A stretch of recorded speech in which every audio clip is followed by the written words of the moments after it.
Bien, nous allons commencer. Donc je vous remercie d'être venus aussi nombreux, bien que le fait que vous soyez nombreux ne dépende pas individuellement de chacun d'entre vous. Alors, le titre de cet exposé est « De l'univers éternel à l'éternité de l'homme ». Il faut apporter d'entrée une précision. L'éternité de l'homme dont il sera question ne sera pas celle de l'humanité terrestre, bien évidemment, ni ne concernera une quelconque vie éternelle après la mort. Il s'agira bien plutôt de la question de l'éternel retour du principe humain, ce qui suppose l'éternité de l'univers. Nous traiterons donc dans une première partie de la question de l'éternité de l'univers et dans une deuxième partie de l'éternité du principe humain. L'éternité de l'univers, donc. Cette idée d'éternité de l'univers s'oppose immédiatement aux conceptions traditionnelles et religieuses de la naissance du monde, du début du temps. Car en effet, qu'implique l'idée du début des temps, de naissance de notre monde? Qu'implique l'idée d'un Big Bang, c'est-à-dire celui d'un surgissement il y a 14 milliards d'années-lumière de toute la matière de l'univers? Cela voudrait dire que des milliards de galaxies comportant elles-mêmes quelques milliards d'étoiles et de planètes ont été extraites du néant. Car dans quel hors-lieu, dans quelle réserve pouvait se trouver cette matière qui surgit pour constituer notre univers? Comme dirait saint Augustin, mais que faisait Dieu avant la création du monde? Toute idée de création du monde est confrontée à cette aporie. Rien, aucun atome de matière ne peut surgir du néant, car le néant est le lieu du non-rien et le lieu du rien. Nul surgissement n'est possible en provenance du néant, nulle création, aucun être, aucun atome de matière ne peut s'extraire d'un lieu où il n'était pas. Toutes choses proviennent d'un état antérieur différent de celui auquel elles aboutissent. Si l'univers provenait d'un ailleurs, il faudrait imaginer un univers avant l'univers dont les propriétés seraient différentes du nôtre. Ce pré-univers aurait lui-même été engendré par autre chose que lui-même, et ainsi de suite, en une régression infinie d'états antérieurs. Ainsi, toute naissance d'un univers suppose un état antérieur différent de notre univers actuel.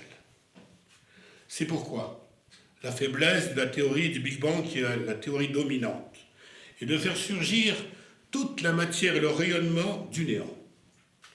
Cette incohérence est dissimulée sous des artifices mathématiques par lesquels on parvient à contracter infiniment le temps, l'espace et la matière. L'idée est en effet très astucieuse. Dans le néant d'avant le Big Bang, ni le temps ni l'espace n'existaient. Il n'y a donc pas eu début du temps, puisque ni le temps ni l'espace n'existaient.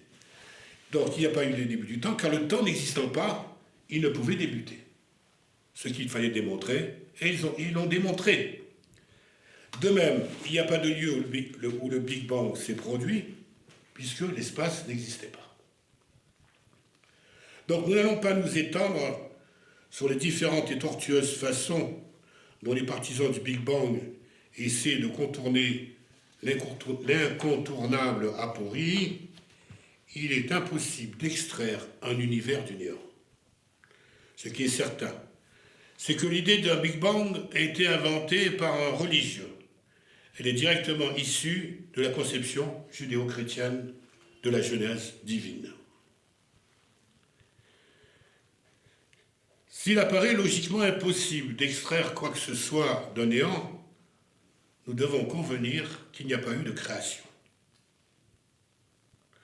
La notion d'éternité est en effet incompatible avec celle de création, puisque celle-ci supposerait une époque où l'univers était absent de lui-même, pour surgir et naître. Si l'univers n'a pas été créé, ne peut être créé, il a donc toujours été. On doit le définir comme incréé et éternel. L'éternité, qu'est-ce à dire? Voilà un concept difficile à entendre, nous qui sommes condamnés à la brièveté d'une existence. L'éternité, c'est ce qui dure toujours et qui n'a jamais de fin.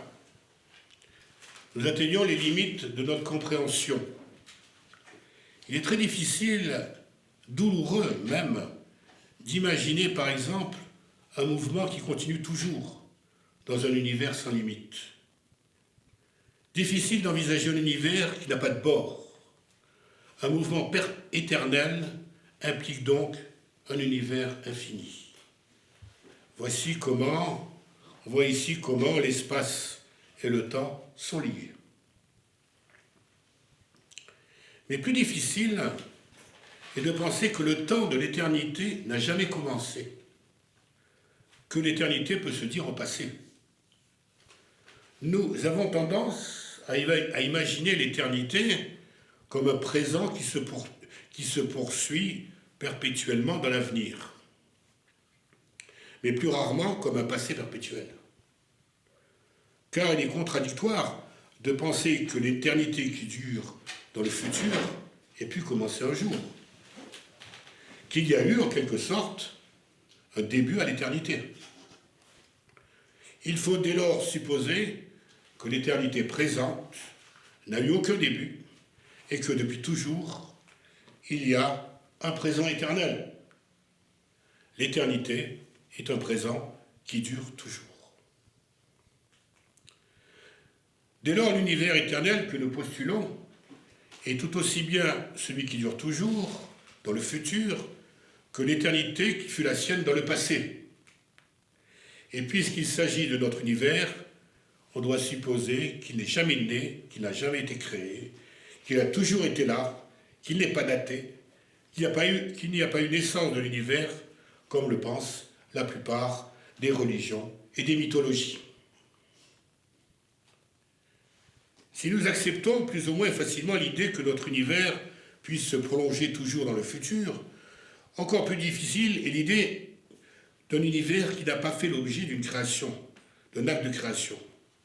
Toute création implique en effet une naissance, une durée de vie et une mort. La matérialité, le vivant, sont soumis au cycle naissance et mort. La condition pour mourir, c'est de naître. L'univers qui n'est pas né ne peut pas mourir. Il est donc éternel. Très difficile est de concevoir ce qui est sans jamais avoir été engendré, à savoir ce qui existe dans un présent éternel depuis toujours. Il faut donc accepter l'idée à laquelle nous ne sommes pas habitués, qu'il existe un état physique dont on ne peut trouver la cause. On peut seulement constater l'évidence de son être là. Il ne peut donc y avoir de cause première, antérieure, ni extérieure à notre univers éternel.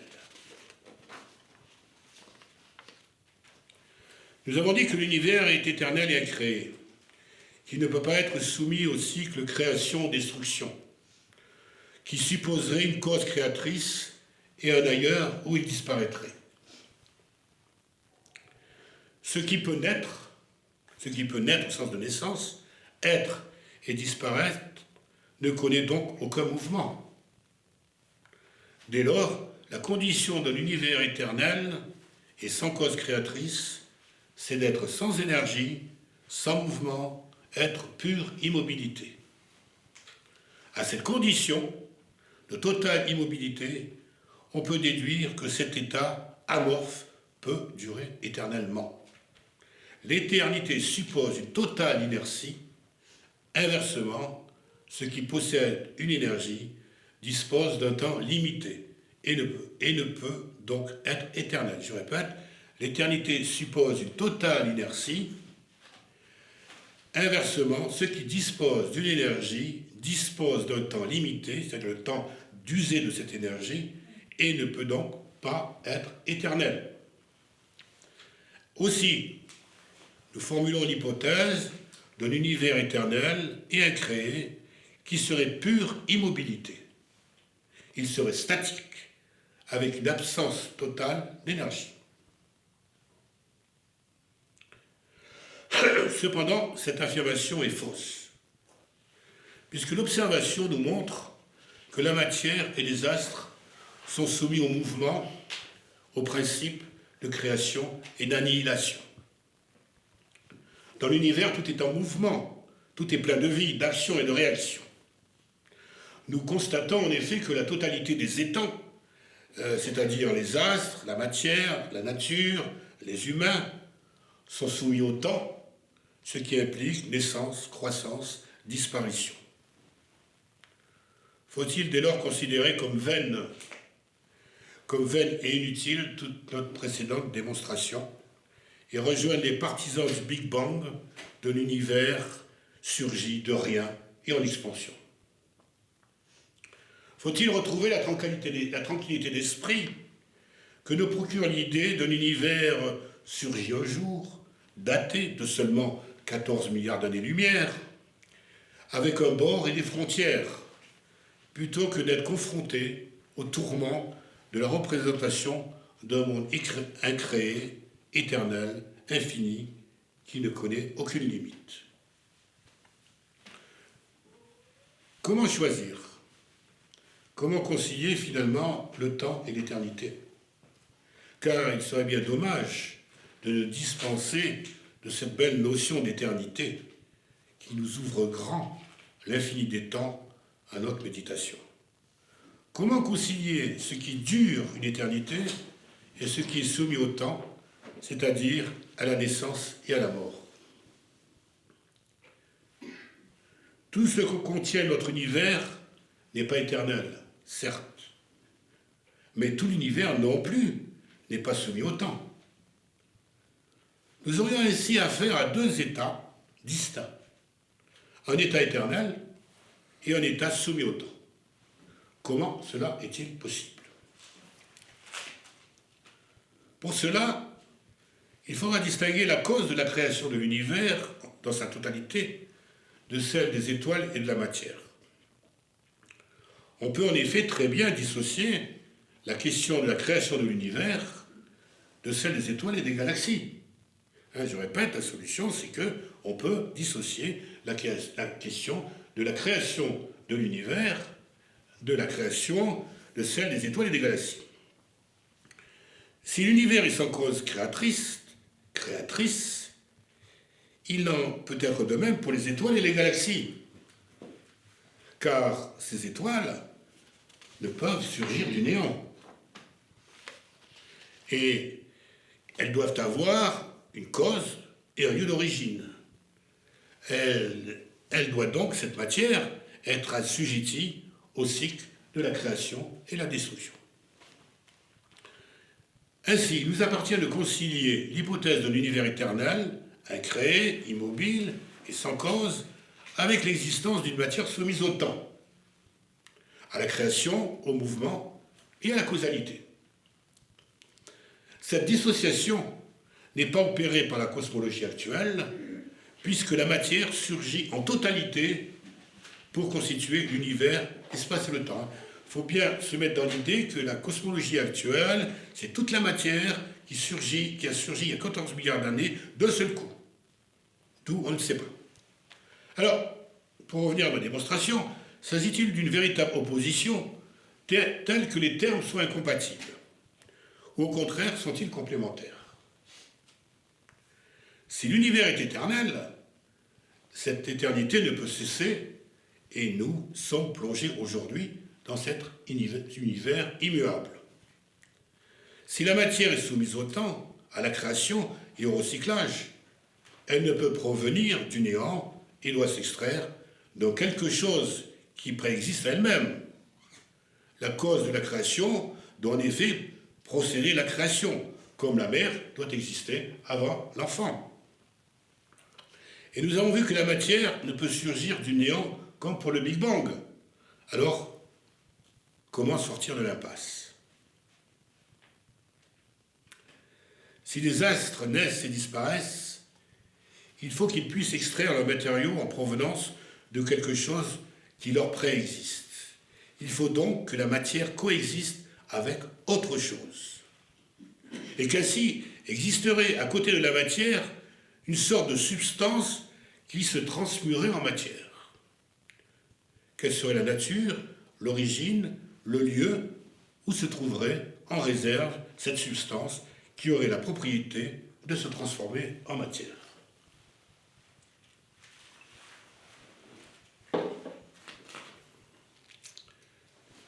Nous avons dit que l'univers éternel est créé sans cause créatrice et pure immobilité et sans énergie. Si cet univers existe, il faut qu'il ait une réalité physique, qui ne soit pas un pur concept. Il doit posséder quelques propriétés par lesquelles on reconnaît qu'une chose existe dans le réel comme objet physique. En effet, on ne saurait donner statut d'existant à ce qui n'est pas constitué en objet physique.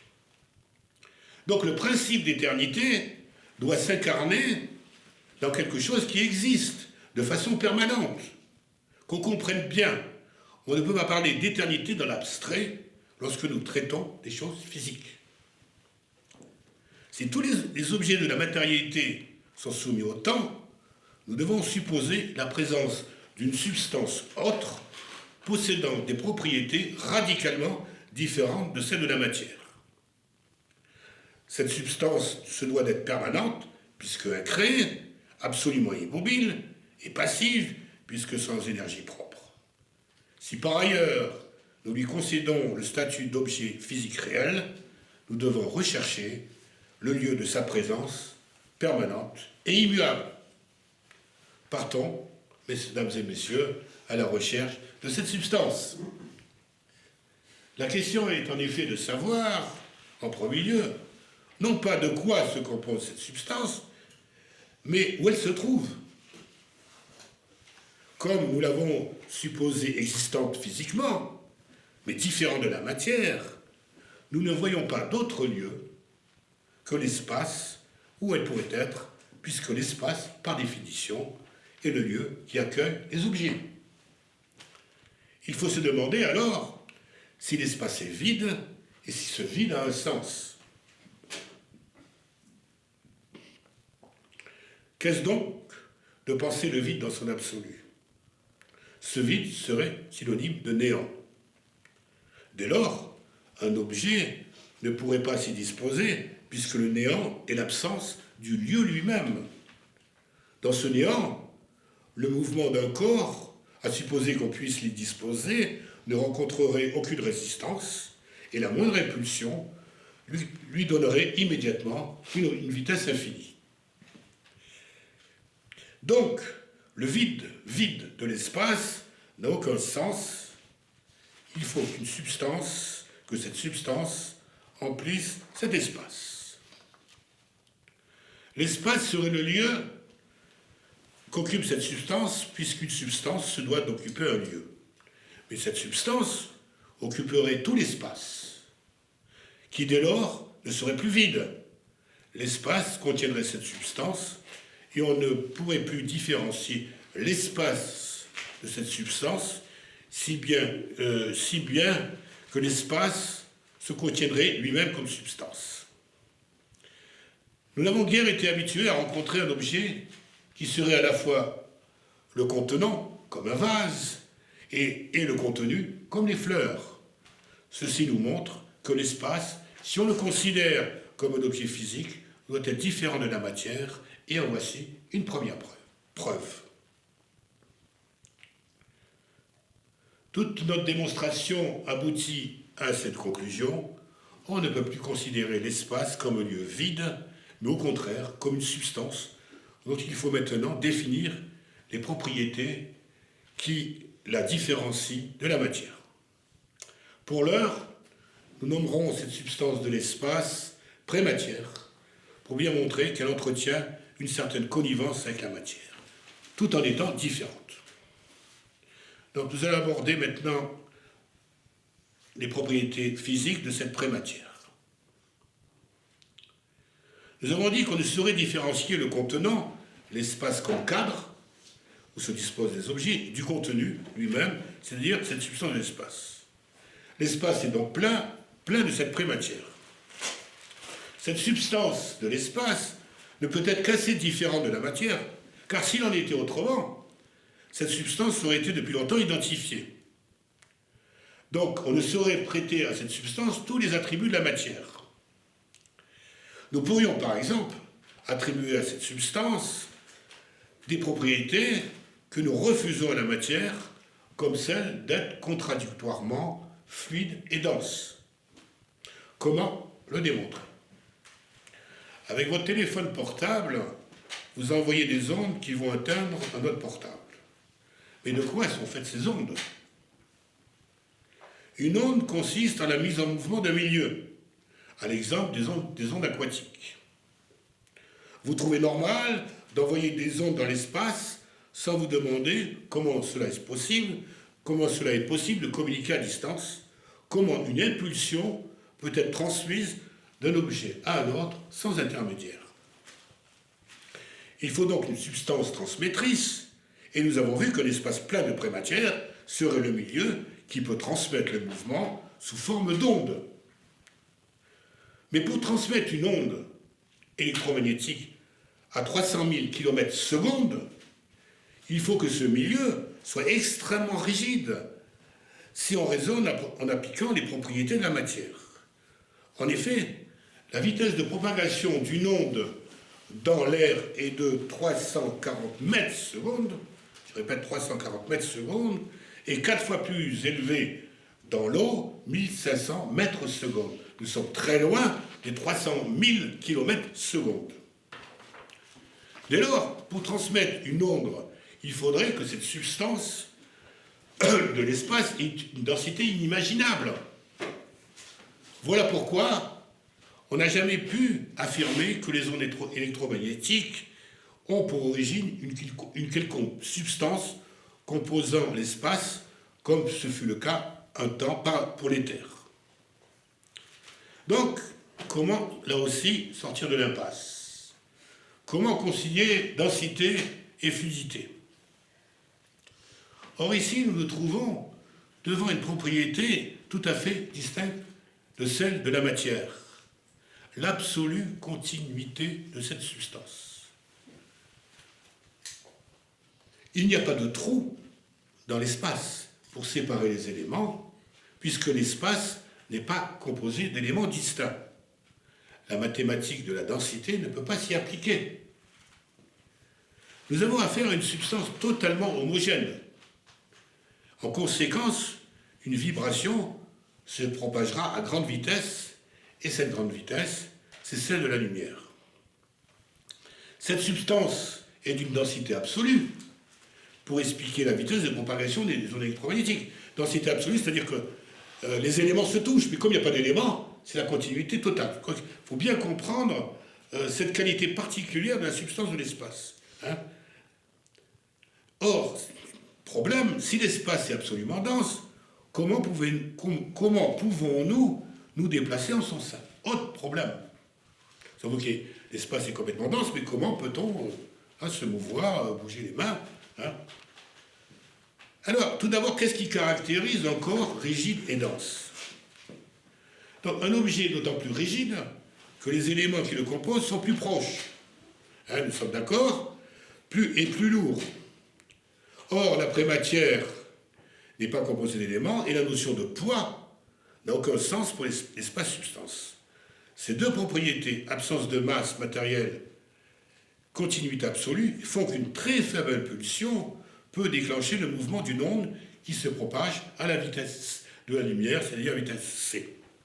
C'est donc paradoxalement parce que la résistance du milieu de prématière est faible qu'une onde peut s'y déplacer à une vitesse extrême de 299 792 458 mètres secondes. J'insiste beaucoup, très important, ce problème n'a jamais été résolu en physique.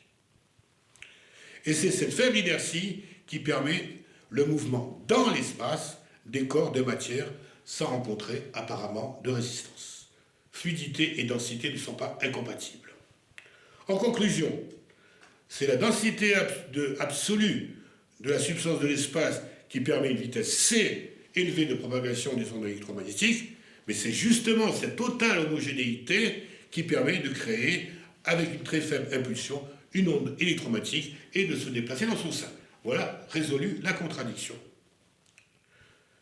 Pour résumer le chemin parcouru, nous avons postulé un univers éternel, mais que seule la prématière ou substance de l'espace était éternelle, à la différence de la matière qui, elle, était soumise au temps. On a donc bien dissocié les deux éléments. Substance de l'espace éternel, la matière soumise au temps. Nous avons démontré les propriétés de cette prématière qui concilie rigidité et fluidité, pour permettre le mouvement des ondes électromagnétiques à la vitesse c, tout en étant assez fluide pour que les corps puissent se mouvoir dans l'espace. Il nous restera à consolider quelques positions acquises quant à notre postulation de l'univers éternel. Et nous allons voir maintenant, analyser un petit peu certaines propriétés, qualités et problèmes liés à cet espace, substance. Nous allons étudier la question de la finitude et de l'infinité de l'espace substance, spécialement dédié à Philippe. Y a-t-il une fin d'espace telle qu'une fois parvenus au bord, nous tomberions dans l'absence du lieu, c'est-à-dire dans le néant? Les partisans du Big Bang, au bout de l'univers actuel, de 13 milliards d'années-lumière d'ici, se retrouvent devant la fin de l'espace, devant le néant, puisque après la dernière des galaxies, il n'y a plus de matière, plus d'espace, plus rien. Le problème d'une fin d'espace ne se pose pas quant à nous. Nous qui le concevons infini, ne pouvant jamais atteindre le bord, l'espace est sans limite. Il existera toujours un plus loin que le lieu atteint. Il est par essence infini dans toutes les directions et indéfinissable par une quelconque géométrie. L'espace n'a pas de forme. Donc l'infini suppose un toujours plus, l'impossibilité de poser de limite, de ne jamais pouvoir arrêter le compte. Cette notion d'illimité relève du principe d'éternité qui suppose un mouvement infini dans l'espace.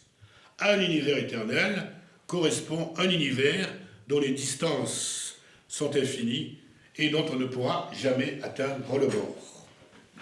Au temps infini, qui est celui de l'absence de temps de l'éternité, correspond l'infinité de l'espace qui implique l'absence d'une borne le délimitant. Je répète, au temps infini qui est celui de l'absence de temps de l'éternité, correspond l'infinité de l'espace qui implique l'absence de borne le délimitant. Cependant, l'espace-substance, comme objet physique, ne peut augmenter ou diminuer en quantité. On ne peut pas agrandir un espace infini. Comme cosmos éternel, cet espace est définitivement fini comme œuvre. Aussi, le cosmos, comme totalité, est définitivement fini dans le temps présent éternel et ne saurait augmenter ni diminuer d'une seule quantité d'espace-substance. Je vais répéter ce problème qui est un peu difficile à comprendre. Le cosmos comme totalité, aujourd'hui même, ce que nous vivons un espace infini, mais fini. Fini au sens de matériel. Donc il est fini dans le temps présent, mais on ne peut pas augmenter l'espace. Par définition, il ne peut pas avoir un espace venant de l'extérieur de l'espace, puisque l'espace occupe la totalité de lui-même de l'espace. Dès lors, bien qu'infini, le cosmos doit s'envisager comme une totalité achevée, comme œuvre, et finie dans la quantité d'espace qu'il contient. Donc l'espace est fini, mais infini en même temps. On parvient à concilier. Donc, quand on traite l'espace en tant que substance, cet espace est fini, mais en tant que dimension, l'espace est infini. On arrive alors à concilier fini et infini. Bien, nous avons jusqu'à présent traité de l'espace incréé et éternel. Il est temps de passer à la matière qui, elle, n'est ni incréée ni éternelle. Donc, nous allons envisager la question de la création des astres. Il faut bien comprendre que dans la théorie du Big Bang, ce ne sont pas les étoiles qui sont créées, mais la matière qui sert à fabriquer les étoiles. Donc, c'est très important de comprendre la différence entre leur théorie et la nôtre. Donc, il s'agit de nuages interstellaires qui se concentrent et s'effondrent pour allumer le corps central à partir duquel vont commencer les réactions nucléaires. Donc, le Big Bang, c'est toute la matière universelle qui est créée, c'est l'hélium, hydrogène et deutérium. Ensuite, ça constitue des nuages interstellaires, dans leur théorie, qui se regroupent, qui se concentrent. Il y a un cœur central qui s'allume, les réactions nucléaires s'engendrent, et à ce moment-là, vous avez la création des autres éléments, l'azote, le carbone et tout ça, le fer. Hein, donc, vous voyez, donc il y a donc deux temps dans la théorie actuelle, celui de la création de la matière, c'est le Big Bang, et celui de la création postérieure des étoiles par concentration des nuages. Tout autre est notre conception de l'astrogenèse.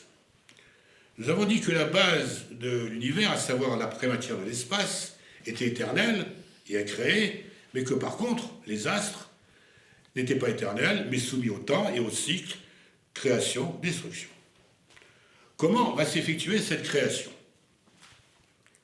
Si la matière ne peut surgir du néant, elle a un seul lieu possible d'origine, l'espace, et une seule substance constitutive, la substance de l'espace. Toute la matière provient d'une transmutation de la prématière et non pas du néant. Voilà notre origine véritable.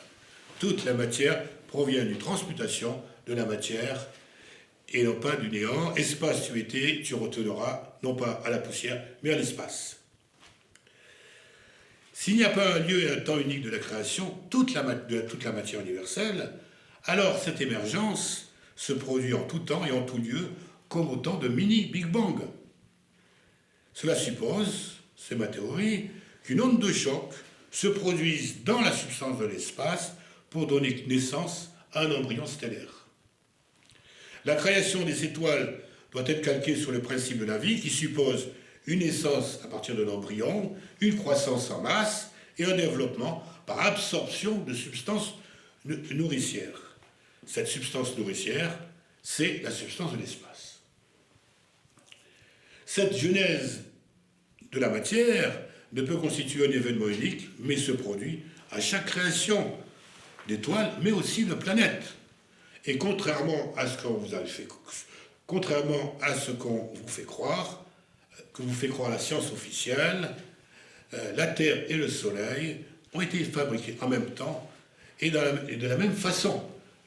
La Terre, soi-disant, serait produite par le reliquat de matière abandonnée par le Soleil, ce qui est totalement stupide. À partir d'une onde de choc dans cette substance ou prématière, l'étoile ne cesse d'augmenter sa masse par prélèvement de la matière en éjectant une fraction à partir de sa circonférence en rotation. Alors vous voyez la grande différence. Là, dans la théorie actuelle, la matière est déjà là, elle se concentre et les éléments se créent.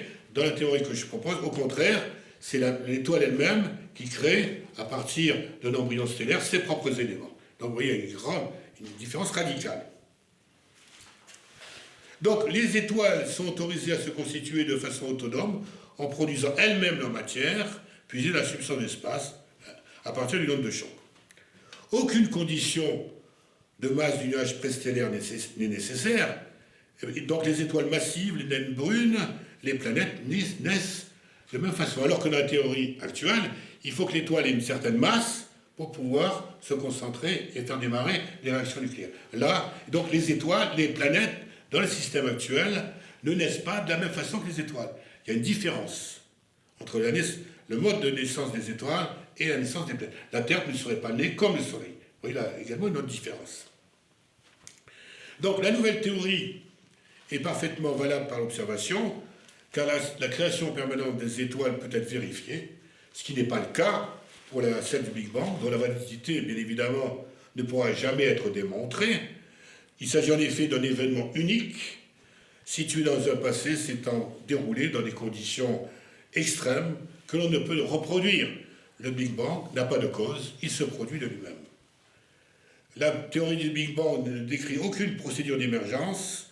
L'explosion originelle, aucune procédure d'émergence de l'explosion originelle, sauf à dire qu'elle était située à un point mathématique de densité infinie. Qu'est-ce que la densité infinie? Je vous le demande. Bon. Ici, nous avons postulé une procédure de création réelle et observable, ce qui n'est pas le cas, donc, pour la théorie du Big Bang, comme je le disais. Alors, vous allez me dire, Jean-Jacques Micallef, pourquoi ce mode de création différent des étoiles n'est pas accepté par la communauté scientifique? Pourquoi n'avoir pas pu diffuser vos idées? Donc, la réponse est assez longue, que je résumerai en 2 mots, conservatisme et esprit de corps. Esprit de corps, aucune idée nouvelle ne peut provenir de l'extérieur, du monde scientifique, et surtout de l'amateur.